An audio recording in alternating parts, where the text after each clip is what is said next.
Saludos, Dios le bendiga. Este es su programa Caminos Inescrutables. En el día de hoy vamos a estar prosiguiendo con el tema que nos compete, que es la cristología. En este caso estamos tocando el área de la cristología baja.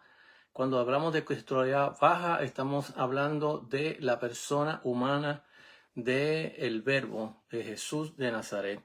Entonces, la semana pasada estábamos tocando las implicaciones teológicas acerca de la tentación de Jesús, y hoy estaremos hablando de la impecabilidad, porque algo que se va a resaltar exactamente dentro de la tentación es la impecabilidad de nuestro Señor y Salvador Jesucristo. Así que en el día de hoy les bendecimos. Esperemos que este programa siga siendo de bendición e inspiración a su vida. El deseo siempre de acercarse a las Escrituras y de pensar la fe, porque ese es nuestro propósito en este programa, que nosotros podamos pensar la fe, no meramente que yo creo porque la Biblia lo dice, sino que podamos reflexionar el texto bíblico y poder indagar mucho más allá por encima por encima del texto, para poder entender mejor lo que la palabra del Señor nos habla. Así que vamos a orar para darle comienzo a este programa, encomendarlo en las manos del Señor con la ayuda del Espíritu Santo, para que nos ayude a entender, iluminarnos nuestra mente, nuestro corazón, para poder no solamente recibir información de la palabra del Señor, sino que la palabra del Señor sirva para la vida ética, la vida cristiana, para que ésta dé fruto, y también para lo que es las misiones de la iglesia. Así que oramos. Padre, gracias te damos por tu amor, bondad y misericordia, y te pedimos en esta hora que tomes este programa en tus manos, lo bendigas, y que el mismo sea de bendición para tantas vidas, incluyendo aquellos que no te conocen, que puedan entender el evangelio que predicamos. En el nombre de Jesús y con la ayuda del Espíritu Santo, asístenos para poder entender tu palabra. En el nombre de Jesús, amén, Señor. Leo la palabra del Señor en Primera de Pedro, capítulo 2. Los versículos de el 21 al 24 le van a dar base a lo que vamos a estar hablando sobre la impecabilidad del Señor. Allí el texto dice de la siguiente manera: la gloria de Dios y bendición de nuestras vidas. Amén.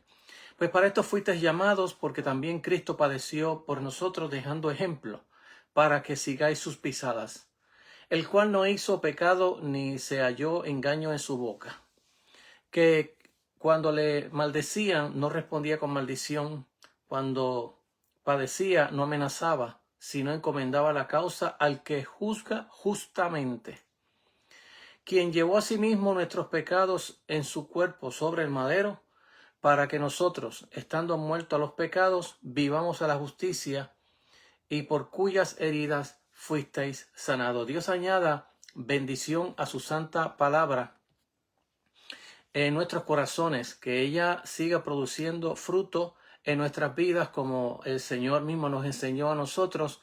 Si mis palabras caben en ustedes y dan fruto, seréis verdaderamente mis discípulos, y seréis también hijos de vuestro Padre que está en los cielos. Es una de las garantías del reino de Dios establecido por Jesús en su venida. Así que vamos a estar tocando hoy la impecabilidad de Jesús. Y para dar base a lo que estábamos hablando la semana pasada, estábamos hablando sobre las implicaciones teológicas que tiene el asunto de la tentación de Jesús, porque tiene no solamente implicaciones para el aquí, ahora, cuando Jesús estaba pasando la tentación, sino que tiene implicaciones escatológicas, ¿ve? Y eternas dentro de la fe cristiana. Es interesante la profundidad que tiene esta tentación de Jesús, y que nos ayuda a nosotros a entendernos a nosotros mismos. Jesús nos entiende a nosotros, como explicamos la semana pasada, y el Espíritu Santo también nos entiende y nos ayuda a orar como conviene. Entonces, miramos ahora lo que la Biblia nos habla acerca de la impecabilidad de Jesús, que aunque Jesús portaba ese cuerpo humano, esa humanidad, lo que le llamamos nosotros quizás vulgarmente o pueblerinamente le decimos que 100% hombre, 100% Dios, en lo que en teología le llaman el teántropo o la unión hipostática. Es interesante que cuando nosotros miremos exactamente estos versículos de la palabra del Señor y miremos la tentación, la estemos mirando desde el punto de vista de este teántropo, este Dios hombre. Es importantísimo mirar también dentro de esta verdad espiritual lo que es la unión hipostática, la unión de estas dos naturalezas, la humana y la divina.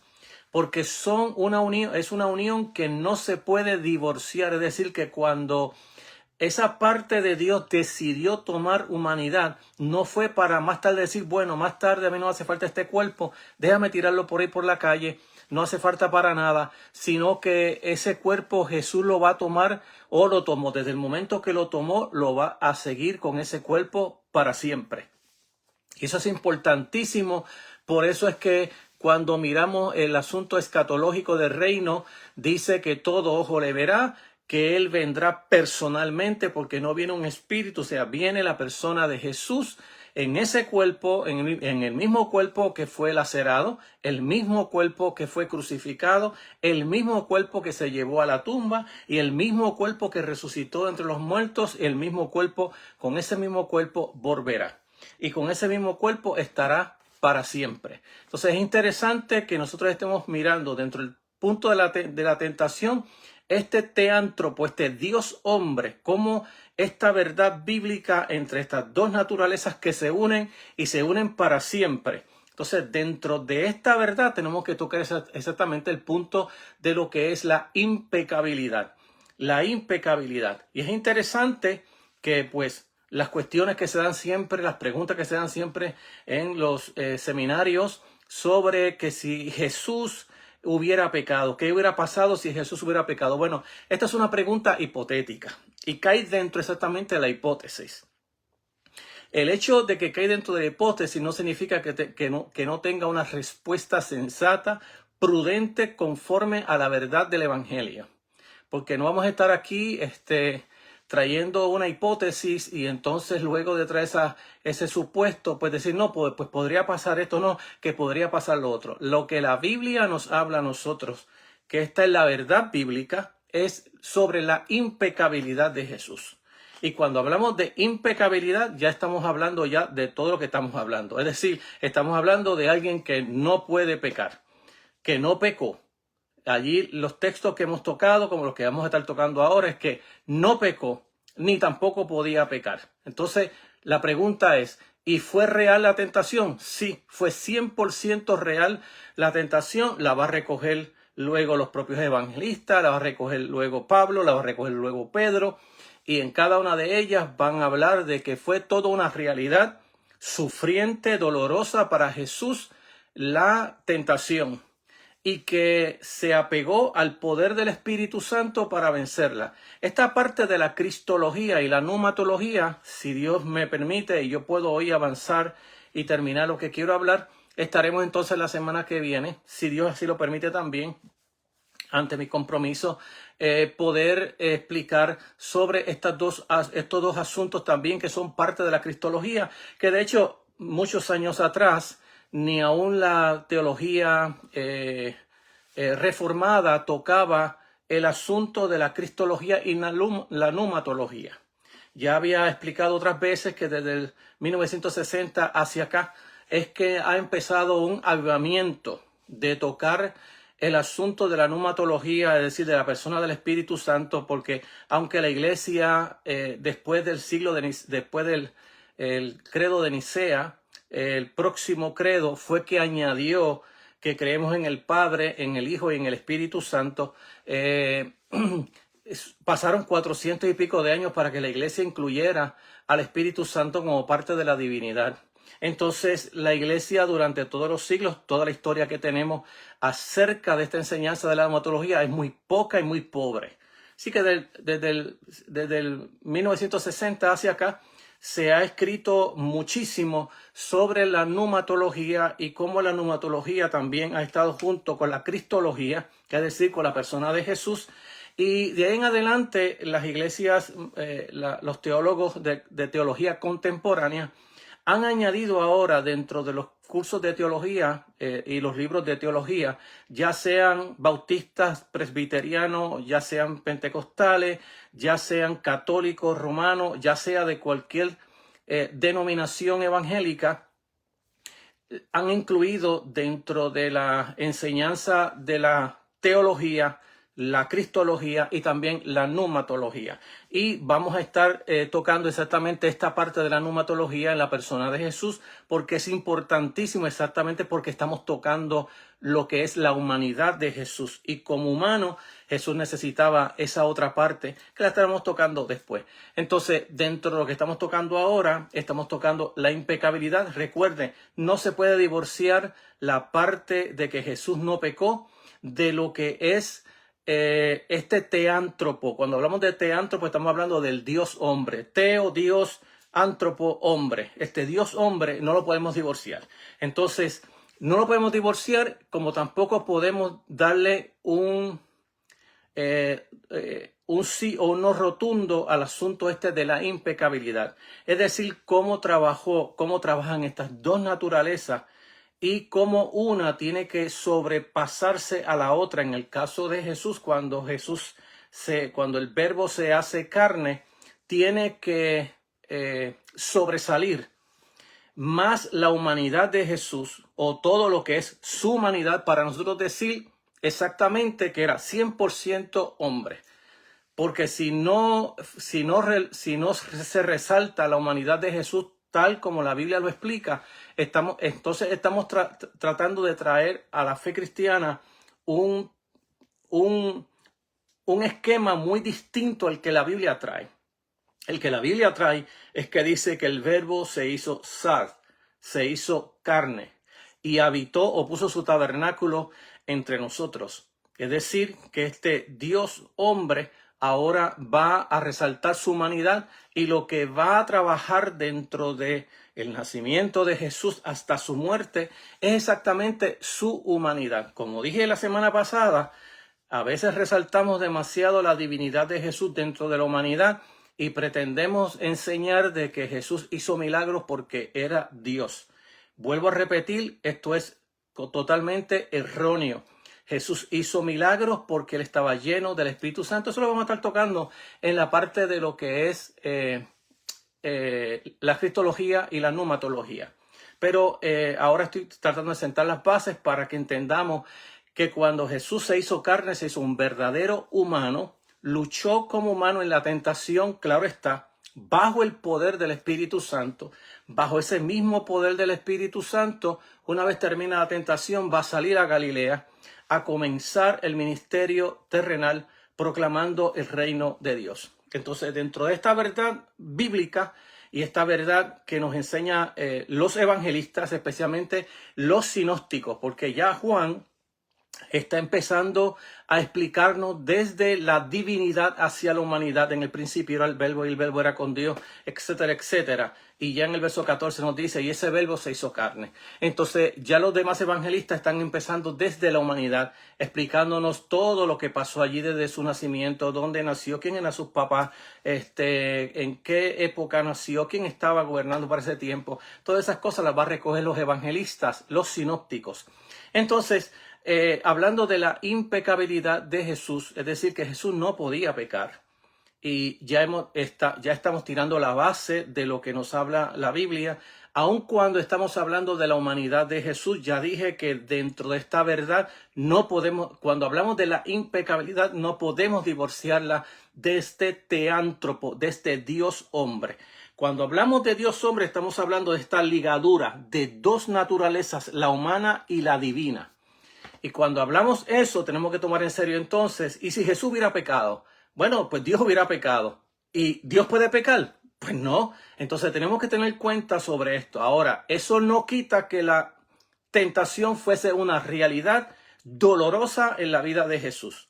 Por eso es que luego los apóstoles y los escritores bíblicos van a estar explicando que Jesús sufrió una tentación y que como la sufrió, Él puede socorrernos a nosotros que somos tentados, porque sabe lo que sufre el ser humano soportando una tentación con la ayuda del Espíritu Santo. y cómo el Espíritu Santo fortalece nuestra voluntad para no caer en ella. Entonces, la Biblia no puede exigir algo a los seres humanos que Jesús como humano no lo haya hecho. Entonces, dentro de esta verdad, vamos a mirar ahora cómo Jesús va a, podemos decir, retar a los líderes religiosos de su tiempo, escribas y fariseos, hablándoles a ellos cuando tuvieron varias discusiones, si ellos tenían la capacidad para señalar a Jesús de algún pecado. Claro está, ningún ser humano puede hacerlo, porque todos los seres humanos primeramente somos pecadores. Todos somos pecadores. Entonces está hablando alguien que nunca cometió pecado y que no nació en pecado, y que la Biblia, lo vamos a estar tocando, como la Biblia narra el nacimiento de Jesús. Entonces todas estas cosas son parte de la base, por así decirlo, o los supuestos que tenemos que tirar dentro para edificar esta enseñanza de la palabra del Señor, porque no la podemos tirar, no la podemos edificar en el aire, sino ante la solidez de la palabra del Señor y de la teología bíblica. Entonces, a los judíos que se le oponían a Jesús, Jesús los reta a decirles a ellos que si ellos podían señalarle de algún pecado. Allí está en el libro de, en la Biblia, en el capítulo 8 del libro de San Juan, donde dice, ¿quién de vosotros me redarguye de pecado? Pues si yo digo la verdad, ¿por qué vosotros no creéis? Aquí hay dos textos que están uno apoyando al otro. Por un lado, Jesús se presenta como alguien que nunca ha pecado ante los escribas y fariseos, que de hecho ellos reconocían que todo el mundo era pecador, por eso era que todo el mundo llevaba ofrendas al templo de Israel para sacrificar por sus pecados. Los sacerdotes lo hacían, los profetas, todo el mundo lo hacía. Entonces Jesús le está diciendo a ellos, ¿quién de ustedes me redarguya de pecado? Número uno. Y número dos, está diciendo que lo que él habla es veraz, es la verdad de Dios. Y como la verdad es de Dios, ¿por qué entonces ustedes no me creen? Así que los pone dentro de esa pared que ellos tienen que reaccionar. ¿Quién es la persona de Jesús? Esta persona que se está autoproclamando como que no peca. Entonces tenemos que mirar las Sagradas Escrituras, porque estamos mirando que las Escrituras en muchos lugares el propio Jesús confiesa con su propia boca. Esto no es interpretación como hace la teología liberal, que dice, no, porque esto fue una interpretación que hizo Pablo de Jesús, que esto fue que Pedro, no. Esto es que Jesús de su propia boca, él dice que ¿quién de ustedes me puede redarguir de pecado? Entonces, dentro de esta verdad bíblica, Jesús está proclamando a sí mismo delante de los escribas y fariseos, los líderes, en este caso podríamos decir exégetas y teólogos, porque los demás eran los sacerdotes, tenían que ver con los sacrificios, que él no tenía pecado y que al no tener pecado y hablar, estaba hablando veraz la palabra de Dios mismo. Y como estaba hablando, fíjese en el nivel que Jesús está poniendo cuando está hablando estas palabras. Lo segundo que encontramos en las Sagradas Escrituras es que Jesús hizo la asombrosa declaración: yo soy la luz del mundo. Usted sabe que en el libro, especialmente en el Evangelio según San Juan, Jesús es categórico en los yo soy. Yo soy el buen pastor, yo soy la luz del mundo, yo soy la vida, yo soy la resurrección. Esos yo soy que de hecho son compatibles con el yo soy del Antiguo Testamento. Cuando miramos el yo soy, tanto en el Nuevo Testamento y tanto en el Antiguo Testamento, esta es una comparación de Yahvé del Antiguo Testamento, es decir, del Dios del Antiguo Testamento. Recordemos que cuando la Biblia está hablando, por ejemplo, cuando el pueblo de Israel había pecado y había sido juzgado por Dios y había caído en el exilio, la Biblia estaba hablando por medio de los profetas, o los profetas estaban hablando de que Jehová vendría a su templo. Claro está, Jehová Dios como tal nunca llegó a su templo, porque la Biblia nos relata que en el libro especialmente de Ezequiel, que la gloria de Jehová se levantó y se fue del templo cuando el templo fue lleno de cuanto ídolo había. Y que Israel se quedó en ese momento sin el Dios de Israel. abandonó el templo Dios por el pecado que había.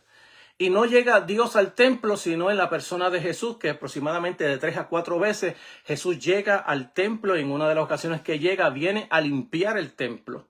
Viene a limpiar el templo de las ventas que habían dentro del templo. Entonces estamos mirando cómo este Jehová que viene en la persona de Jesús y entra al templo, y ahí cumple la profecía que se había prometido, que Yahvé vendría a su templo. Entonces estamos mirando aquí ahora esa declaración, porque claro, no podemos tocarlas todas. Yo soy la luz, yo soy la resurrección, yo soy la vida. Todas estos yo soy se está aplicando Jesús. Primeramente, el poder eterno del ser humano. Cuando dice yo soy la resurrección, no está diciendo yo soy una resurrección. En esta está diciendo yo soy la resurrección. Yo soy el buen pastor. Todas estas metáforas que Jesús está usando para declarar quién es Él o cuál es el propósito de su ministerio en ese momento, y cómo Él se está asociando a sí mismo con la luz del mundo, con la vida de los seres humanos, con la resurrección de toda la humanidad, cuando dice que cree en mí, aunque esté muerto, vivirá. Yo le daré vida, este mandamiento recibí de mi Padre. Todas estas cosas Jesús se las está adjudicando a sí mismo como una verdad esencial en la vida de Jesús. Entonces, cuando nosotros miramos allí en el capítulo 8, verso 12 del libro de Juan, nos está diciendo yo soy la luz del mundo. Y si entendemos que la luz representa en la palabra de Dios la veracidad y la pureza moral, Jesús está aquí afirmando que Él es la fuente de la verdad y de la pureza moral y la santidad del mundo. Mire todos los conceptos que tiene esto. Yo soy la luz del mundo. Entonces, lo cual es una afirmación sorprendente, algo que solo lo podía decir alguien que estuviera libre de pecado. Entonces, en este caso estamos mirando, vuelvo a repetir, cómo Jesús dice yo soy la vida. Se está adjudicando cosas que solamente le competen a Dios en este caso. La otra parte que estamos mirando es en el capítulo 15 del mismo libro de San Juan. El libro de San Juan está lleno de cristología, es decir, está lleno de esta persona de Jesús de Nazaret, tanto su parte divina como su parte humana. Allí hay un derroche, por así decirlo, de todas estas verdades cristológicas acerca de Jesús. Y acuérdense que Juan, como dije ahorita, comienza desde el cielo, presentando a Jesús desde el cielo, desde el estado eterno. En el estado eterno era el Verbo, y el Verbo era con Dios, y el Verbo siempre fue Dios. Ellos estaban juntos, y entonces nos dice que por Él fueron creadas todas las cosas, y sin Él nada de lo que fue hecho fue hecho. Entonces nos está hablando parte de, por su palabra, la creación, nos está hablando la coigualdad con el Padre, y cómo esta parte de la divinidad entonces ahora toma humanidad. Bien, entonces allí en el capítulo 15, verso número 10, es en la noche en que Jesús es entregado, donde desde el capítulo 13, 14, 15, el 16, Jesús comienza a hablar esa noche con sus discípulos antes que Judas apareciera. Entonces vemos allí Jesús ministrándole a sus discípulos esa noche sobre la verdad que iba a ocurrir en su vida, de que iba a ser entregado. Por otro lado, que no los iba a dejar huérfanos, le iba a dejar el consolador, es decir, lo estaba consolando y ayudándole, motivándole para que siguieran adelante la tarea del reino. Entonces, allí el Señor se atrevió a decir que Él nunca hizo nada malo que involucrara o trajera alguna disensión o problema entre la afiliación del Padre con Él. Es decir, que como ya habíamos hablado y habíamos expuesto las bases sobre lo que es la tentación va a venir por dos sucesos que van a ocurrir en el bautismo. Número uno, que el Padre va a testificar de su Hijo: este es mi Hijo amado en el cual yo tengo contentamiento. Esto va a cumplir el Salmo 2, el Salmo 72, que habla de mi hijo, he aquí mi hijo.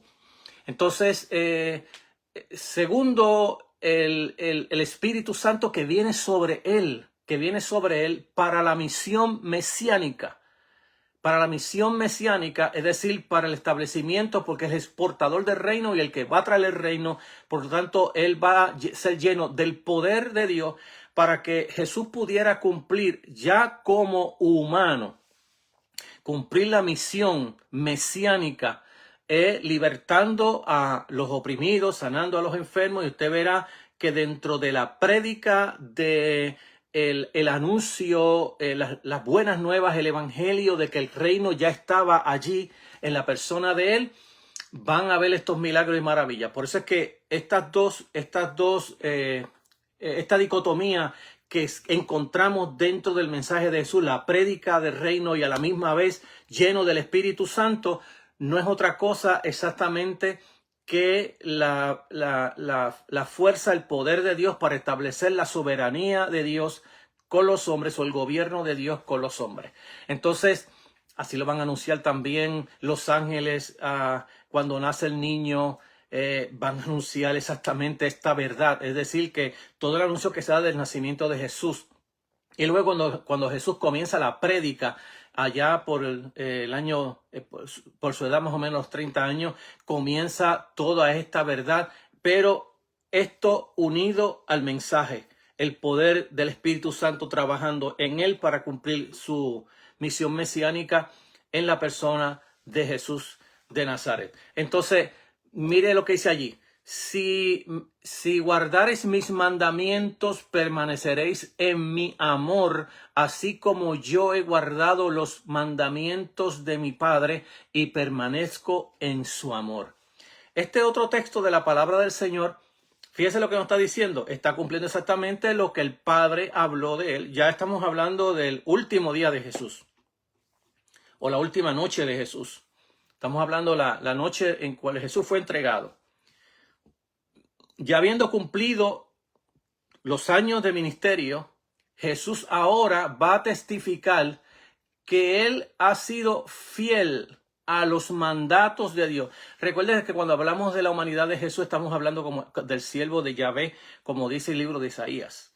Y que allí Jesús viene como menor que el Padre, es decir, que viene en obediencia, no solamente en obediencia del Padre, está sometido también al Espíritu Santo, que no solamente hay una subordinación al Padre, también la está en el Hijo, porque está siendo guiado, dirigido. Los milagros lo está haciendo no porque a él le sale de su ser hacer milagros, sino porque dice: los milagros que yo hago, los hago por el dedo de Dios. El poder del Espíritu está sobre mí para hacer milagros. Lo mismo lo va a testificar Pedro, lo va a testificar Lucas. Cada uno de los evangelistas va a decir: esto fue hecho por el poder del Espíritu Santo. Así que Jesús estaba subordinado no solamente al Padre, sino al Espíritu Santo. Luego de la ascensión de Jesús, ahora el Espíritu Santo se oculta y él es el que habla del Hijo. Ahora él viene, cuando yo me vaya, el Espíritu Santo vendrá y luego dice cómo va a venir, qué es lo que va a hacer el Espíritu Santo. Va a convencer, va a tomar de lo mío, se lo va a hacer saber. Y ahora el Espíritu Santo se oculta y ahora quien va a revelar es al Hijo, para que él tenga el honor, la gloria. A él sea la gloria por los siglos de los siglos. Entonces estamos hablando de cómo esa afiliación entre Jesús y su Padre. Por eso usted verá que en la Biblia se habla: yo no hago otra cosa que es lo que yo veo a mi Padre hacer. Mi comida y mi bebida es hacer la voluntad del que me envió. Es decir, que Jesús, su enfoque en todo su ministerio, bajo esa subordinación del Padre, era: esto es lo que tengo que hacer, esto fue lo que el Padre me encomendó. Y cuando usted va a ver a Jesús en la cruz, exactamente el texto claramente dice: y después Jesús, mirando que todo ya estaba cumplido, dijo: consumado es. Es decir, que viendo que había cumplido todo lo que el Padre le había encomendado hacer, ahora entrega su espíritu y le da por sentado que ha consumado, ha completado la obra a la cual Dios le había encomendado, toda esa obra mesiánica Jesús la cumplió a cabalidad. Entonces, miramos que no fue afectada esa afiliación. ¿Por qué no fue afectada? Bueno, porque no había pecado. Una de las cosas que la Biblia en el Nuevo Testamento nos habla a nosotros es exactamente nuestra relación, nuestra afiliación. Recuérdese que dentro del mensaje del reino está esta palabra que Jesús comienza a verbalizar, que luego Pablo va a verbalizar en 2 ocasiones, tanto en el libro de Romanos como en el libro de Gálatas, Abba, Padre. Y ahora la iglesia le llama a Dios Padre, algo que en el Antiguo Testamento no se daba esta afiliación tan cercana como se da ahora entre los creyentes. Ahora entre los creyentes nosotros podemos decirle al Padre, Padre amado, o papito, ya sea, o papa, como se le puede decir, porque es parte de esa afiliación que tiene el creyente por causa del reino de Dios que ha venido a nosotros. Entonces, dentro de esa verdad se nos pide a nosotros que también seamos fieles ante la afiliación que ahora se nos ha dado, porque la paternidad en el Nuevo Testamento, especialmente, bueno, no solamente especialmente, pero como estamos hablando ahora de Jesús, especialmente en los sinópticos, el asunto de la paternidad se va a reducir a los discípulos del Señor, con discípulos del Señor hasta nosotros. Es decir, que en la Biblia usted verá que la palabra, eso lo estaremos explicando más tarde cuando estemos tocando este tema importantísimo de los evangelios, ¿para qué vino Jesús? Estamos hablando ahora quién es Jesús y entonces estaremos hablando después ¿para qué vino Jesús? ¿De qué se trata la persona de Jesús? Y dentro de esta verdad, usted verá que en el Nuevo Testamento esta enseñanza sobre la paternidad de Jesús se va a ir achicando, ¿no? Como si fuese un trompo de lo mayor a lo menor. Ya el Padre no es el Padre meramente de toda la creación, sino que ahora es el Padre de los pequeños. Es el Padre de los humildes, es el Padre de los discípulos. Y ahora esta paternidad va a estar enlazada al reino escatológico de Dios. Es decir, a los que entran al reino en el ya sí, pero que todavía no ha venido por completo en la segunda venida de Jesús. Y ahora se va acercando esa afiliación y una de las cosas que se pide dentro de la afiliación es la fidelidad a Dios al Padre. Que así como Jesús guardó los mandamientos, ¿qué debemos de hacer nosotros? Ser obedientes. Entonces, dentro de la fe cristiana, la obediencia a la palabra de Dios, por eso es que es terrible el problema que tenemos hoy dentro de la teología liberal, que ni entiende a Dios como Padre y mucho menos al Hijo como el Hijo de Dios, que tampoco la Biblia es palabra de Dios para ellos, sino un libro religioso cualquiera como libro de Quijote de la Mancha. Entonces, la realidad bíblica es que la Biblia da por sentado que la palabra es palabra de Dios, no es palabra de hombre.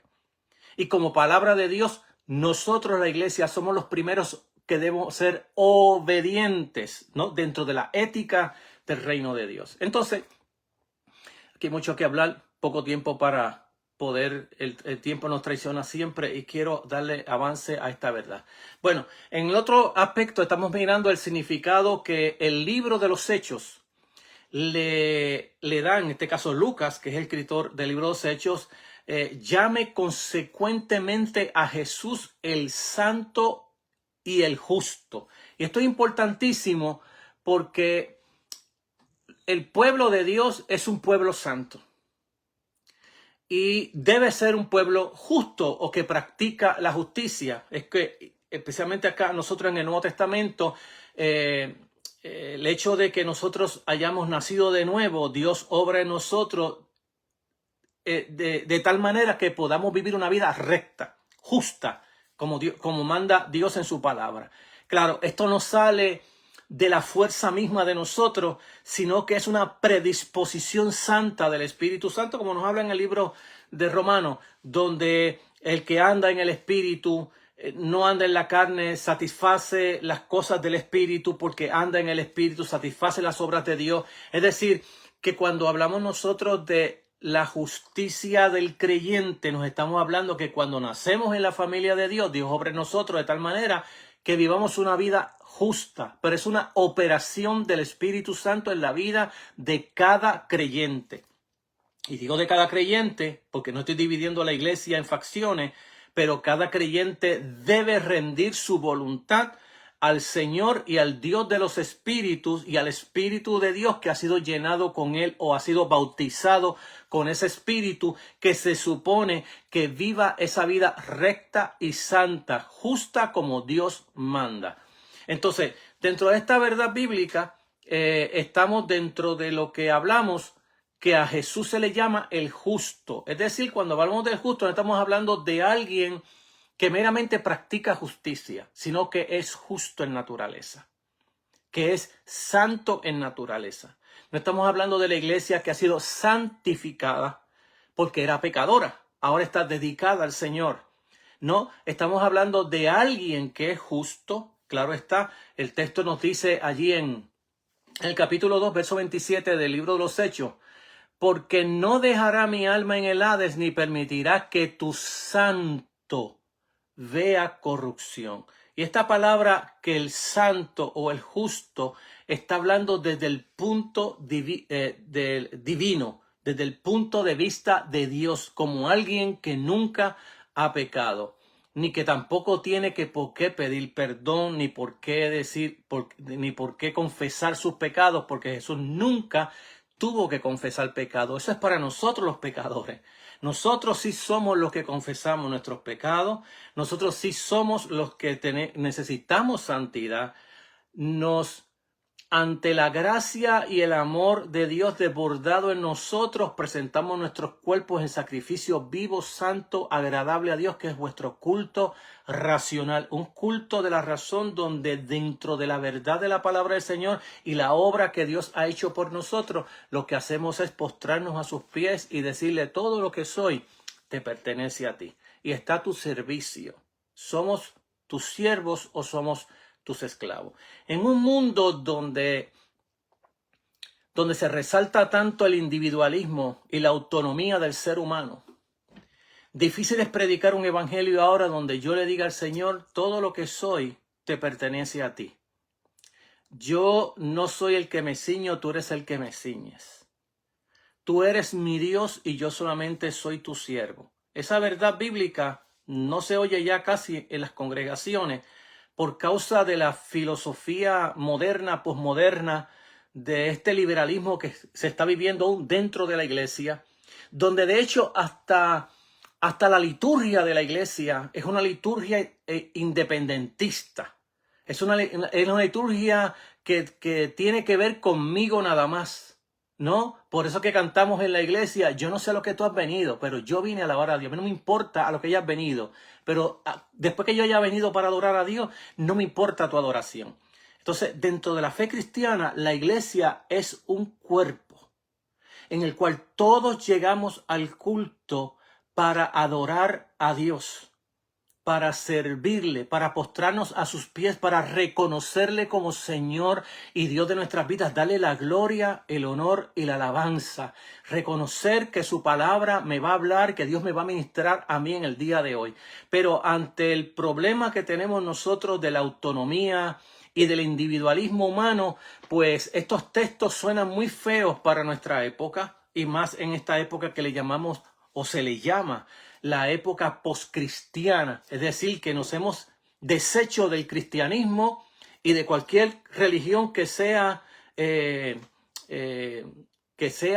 un solo Dios, ¿no? Y ahora lo que existe es un politeísmo, un pluralismo dentro de las propias universidades, aún cristianas. Entonces, porque este problema del liberalismo no solamente está dentro de las universidades seculares, están dentro de las propias universidades cristianas y están en nuestra iglesia, porque yo y tú somos parte de la propia sociedad que vivimos. Y si no nos damos cuenta que el mundo se mueve por filosofías y que dentro de ese movimiento de filosofías se hacen leyes para que estén de acuerdo a esa filosofía, y se hacen leyes para todas las cosas, de tal manera que usted verá cómo cada persona, ya aun cuando ya son mayores, como le llaman, de tercera edad, todavía están pidiendo autonomía, no quieren que nadie los cuide. No, mejor prefiero irme a un hogar de ancianos antes de estar con mi familia. Y entonces ese tipo de, y claro, y tratar de destruir toda la familia patriarcal, porque ahora la familia es nuclear y cuando ya se van todos, yo soy independiente. Entonces, todo este problema que estamos viviendo en el día de hoy. Capítulo 3, verso 14, de ahí mismo del libro de los Hechos. Mas vosotros negasteis al santo y justo y pedisteis que se os diese a un homicida. Capítulo 4, verso 30 del mismo libro. Mientras extiende tu mano para que se hagan sanidades, señales, prodigios, mediante el nombre de tu santo Hijo Jesús. Fíjese los señalamientos que se le hace a Jesús. Mediante el nombre de tu santo Hijo Jesús. Entonces, capítulo 7, verso 52, al cual de los profetas no persiguieron vuestros padres, y mataron a los que os anunciaron de antemano la venida del justo. Vuelvo a repetir, a Jesús como que se había anticipado su venida como la venida del justo, de quien vosotros ahora habéis sido entregadores y matadores. Capítulo 13, verso 35 del mismo libro, dice, por eso dice también en otro salmo, no permitirás que tu santo vea corrupción. Y en primera de Juan, capítulo 2, verso 1, nos dice, hijitos, estas cosas os escribo para que no pequéis, y si alguno hubiera pecado, abogado tenemos para con el Padre a Jesucristo el justo. Fíjese cómo estas dos palabras se están usando independientemente para hablar de la santidad y de la justicia de Jesús. Y mirando la justicia desde el punto de vista del ministerio de Jesús, estamos hablando de que era el reino de justicia. Por eso es que vamos a ver a Jesús exactamente tratando con los problemas injustos de su sociedad contemporánea del que él vivía.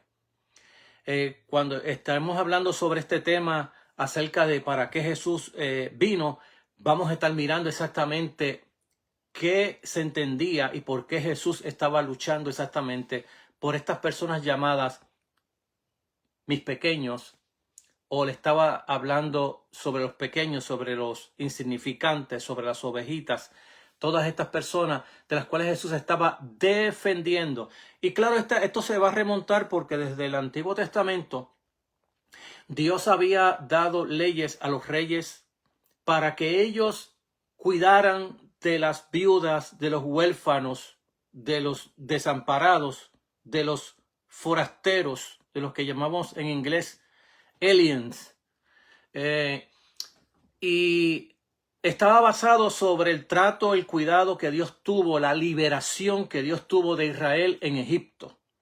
Y cuando Israel se formó como nación, Dios le pidió a Israel que la manera como Dios los trató a ellos, los protegió siendo ellos extranjeros. Ahora ellos debían de, cuando llegaron extranjeros, recibirlo a su tierra, amarlo, abrazarlo y darle de su tierra para que ellos pudieran vivir en su tierra.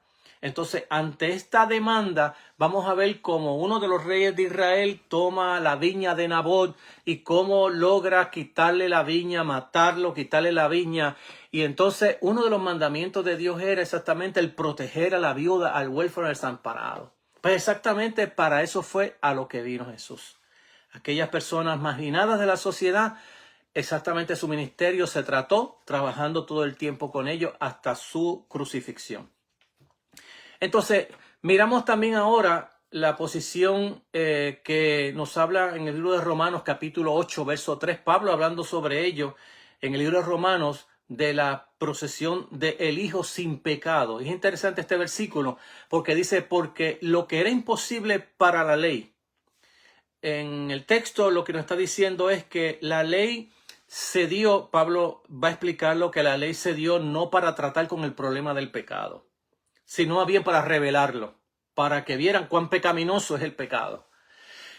Y la ley nunca fue creada por Dios, no fue traída por Dios con el fin de trabajar con el pecado, sino que fue nuestro ayo para llevarnos a Cristo. Así lo explica en el libro de Gálatas. Cuando Pablo está hablando sobre el capítulo 8, verso 3 de Romanos, está diciendo, porque lo que era imposible para la ley era imposible tratar con el pecado. La ley lo señalaba, la ley lo resaltaba, pero la ley no tenía poder para bregar con el problema del pecado. Entonces dice, porque lo que era imposible para la ley, por cuanto era débil por la carne, es decir, por el ser humano, que tenía la debilidad, no tenía la capacidad de la voluntad para poder cumplir con las demandas de la ley de Dios, Dios entonces, enviando a su Hijo en semejanza de carne de pecado. Fíjense que el texto es claro. El texto está diciendo que el Hijo vino como pecador. El texto está diciendo que el Hijo vino en semejanza de carne de pecado y a causa del problema del pecado condenó al pecado en la carne. Entonces, allí el texto bíblico nos está hablando de su Hijo, que está trabajando con el problema del pecado. Para eso vino Jesús, para tratar con el problema, lo que se llama la redención humana, que hablé la semana pasada sobre el Redentor. Entonces Jesús está trabajando por su santidad, por su obra, por su fidelidad al Padre, por su compromiso sin pecado en todo su ministerio. Ahora va a tratar con el problema del pecado, que era imposible para el ser humano no pecar. Ahora Jesús lo va a hacer por él, va a vivir en fidelidad, y la obediencia de Cristo y su justicia va a ser ahora imputada al ser humano. Por eso es que la Escritura dice, justificados pues por la fe, tenemos paz para con Dios por medio de nuestro Señor Jesucristo. Entonces, mirando cómo la Biblia nos está hablando acerca de esta persona llamada Jesús, y está hablando sobre él siempre, sobre la impecabilidad de Jesús. También el apóstol asegura que la vida de Jesús fue una libre totalmente de pecado, aunque participó de los problemas del pecado. En este caso nos dice el texto bíblico en 2 de Corintios capítulo 5 verso 21, al que no conoció pecado, por nosotros lo hizo pecado, para que nosotros fuésemos hecho justicia de Dios en él. Es decir, en el santo, en el justo, es que por él nos han imputado la justicia que viene por la fe. Y esto lo hizo él, aunque no tenía pecado, se envolvió en nuestros problemas. Esta es una de las grandes maravillas del Nuevo Testamento, por un lado, y por otro lado, de su propia humanidad, que aunque no participaba del problema del pecado, se envolvió en nuestra porqueriza para trabajar con nosotros y restaurarnos de esa porqueriza donde estábamos y restaurarnos a todos. Ya sea el pecado que sea, porque hay un gran problema dentro de las congregaciones hoy. A mí se me hace difícil a veces decir la iglesia, porque ante este problema yo no sé quién es la iglesia y quién es la congregación. Entonces voy a decir la congregación, y si usted entiende ser iglesia, dígame que usted es la iglesia del Señor. Pero el problema que tenemos de nosotros en esta realidad que estamos viviendo es que hoy en día nosotros sopesamos los pecados, tienen nombre y apellido, y tienen pecados que son desde los menos hasta los más. Y estamos en ese asunto de valorizar qué pecados son malos y qué pecados no. Y uno lo mira hasta en las redes sociales. Es triste cuando uno ve hasta pastores hablando de ciertos delitos que me parece que para los pastores o para algunos pastores es un delito demasiado desagradable. Entonces, Si nosotros miramos el ministerio de Jesús, le pregunto, ¿con quién fue que Jesús se mezcló? El santo, el justo. ¿Con quién se mezcló? No fue exactamente con esa élite en el cual ante los ojos de los escribas y fariseos era la basura de Israel. Ahí estaban los cojos, los ciegos, los mancos, las prostitutas, los cobradores de impuestos. Es decir, aquellos que estaban en lo más bajo de la sociedad judía del tiempo de Jesús, lo que no tenía entrada de hecho ni al templo, porque por uno ser enfermo no podía entrar en el templo. La comunidad de los esenios los rechazaba. La comunidad farisaica los rechazaba. La comunidad, 3 o 4 comunidades que ahora no me vienen a la mente, pero todas esas 4 comunidades no aceptaba este tipo de personas. Ninguno de ellos podía entrar al templo. Sin embargo, Jesús comía y bebía con ellos. Con esto les quiero decir que uno no puede ser hipócrita. Si yo predico el evangelio de Jesucristo, mi sorpresa va a ser que Dios perdone a la persona que yo creo que no debe de perdonar. ¿Le gusta a usted o no le guste? Y si a usted no le gusta, no tome la santa palabra de Dios, no tome las escrituras y no la predique. No la predique, porque la gran verdad de Dios es la sorpresa que siempre nos tiene a nosotros. Y un gran problema que tiene la iglesia hoy es el problema de la gracia. Sí, el problema de la gracia. Porque la gracia a uno salva y a otro le raja la cabeza. Sí. No crea que la gracia es ese favor inmerecido de Dios. Wow, que siendo nosotros pecadores, Cristo murió por nosotros. ¡Qué maravilla! Y me ha aceptado a mí siendo un pecador. ¡Qué maravilla! Y cuando Dios acepta a otro pecador, peor que tú, o que no ha hecho lo que tú has hecho, ¿cómo te va? ¿Te gustaría? Si algo en la Biblia me rompió la cabeza cuando yo todavía era un preadolescente, porque empecé a leer la Biblia cuando yo era un preadolescente, a leerla de Génesis a Apocalipsis, fue aquel títere Manasés, que el texto bíblico dice que hizo pecar a Israel. Fue lo más bajo y lo más malo que hizo. Hasta sus hijos los pasó por fuego. Dice que a todo Israel lo desvió hacia la idolatría. En los últimos de sus días, le pidió perdón a Dios y Dios lo perdonó. Y a mí eso me rompió la cabeza.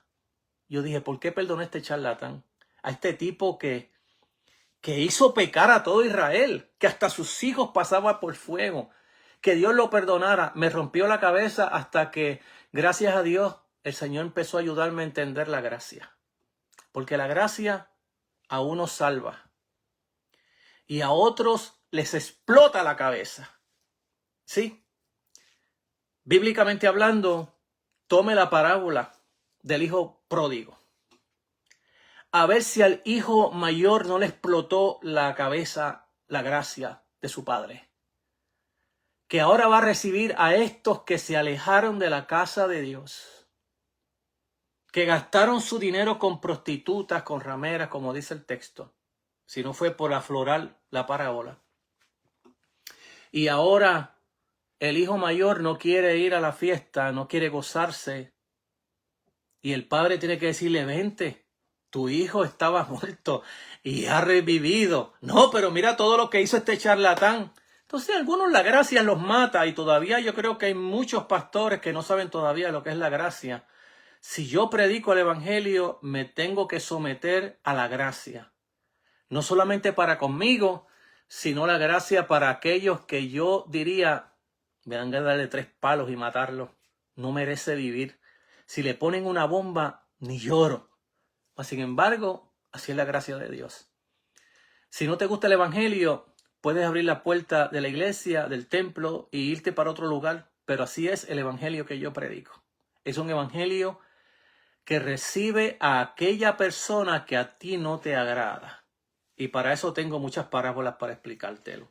pero el tiempo no me da porque yo estoy hablando sobre el justo. Entonces, lo que te quiero decir con esto es que cuando nosotros hablamos de esta verdad, de este Dios que se hace humano y que le da con meter su mano santa en la porqueriza humana y sacarnos del lodazar de donde estábamos, ¿cómo es posible que hoy yo eche ese sacrificio por tierra diciéndole al Señor que a este sí, pero a este no? Este es mi pana, pero el otro no es mi pana. Pues lamentablemente la Biblia es clara y hay muchísimas parábolas. Estaré hablando con ella todo el tiempo que yo pueda para que vayan entendiendo el mensaje de Jesús, porque yo sé que los evangelios como que nadie los quiere predicar porque parece que tampoco nadie los entiende. Y entonces cuando uno mira que lo que se está haciendo con el evangelio no es predicándolo, es haciendo alegoría de una verdad bíblica que está allí y la Biblia no nos mandó a alegorizar nada. Y entonces cuando no entendemos la palabra comenzamos a usar otros recursos literarios que no está escrito el texto con esos recursos, y eso nos trae grandes problemas en nuestra vida cristiana. No solamente porque no estamos hablando la verdad de Dios en su palabra, que está escrita en historia, pues se interpreta como historia. Si es una parábola, como una parábola, pero yo no puedo tomar una parábola y hacer una alegoría de la parábola, porque ya cambié el género literario parabólico. Como tampoco puedo tomar un salmo que es una poesía y usarlo como si fuese una ley, porque no es ley, es un salmo, es una poesía, es un cántico, entonces, o es una poesía cantada. Entonces tenemos que tener cuenta con el texto, con la hermenéutica bíblica, con el texto bíblico, respetar el texto, que si Dios decidió que ese texto vino en forma de metáfora, así yo debo de entenderlo, así debo de predicarlo, porque eso me está enseñando a mí algo del carácter de Dios. Cuando Dios dice yo soy el buen pastor, me está diciendo, ¿Jesús era pastor? No lo era. ¿Qué era Jesús? Un carpintero.